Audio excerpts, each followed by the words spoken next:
E a primeira pergunta é o seguinte, Isaac e depois Paulinho, o ensino religioso deve estar na base curricular obrigatória nas escolas? Não. Sim, desde que seja de todas as religiões, a Lei 10.669 esteja junto. Uma pessoa pode frequentar e participar de duas religiões ao mesmo tempo? Não.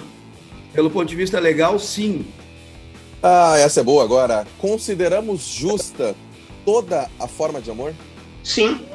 Pode Sim, repetir. com arco-íris em cima. O evangélico pode pular as 7 ondas no Réveillon? Boa. Desculpa, cortou a frase. Essa pro Isaac. Começa com o Isaac. O evangélico pode pular as 7 ondas no Réveillon? Acho que nós perdemos o... Cortou de novo, Carol. Isso foi alguma coisa com Réveillon, mas eu não entendi. Acho que não é para eu responder a pergunta. talvez. Vamos lá, novamente. Pro Isaac primeiro, depois Paulinho. Um evangélico pode pular as 7 ondas no Réveillon? Pode. Não sou salva-vidas, nem nada. Muito bem. Deve. Beleza. Essa é bem polêmica.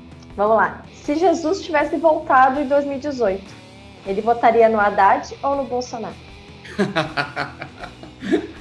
Ah, muito bom essa.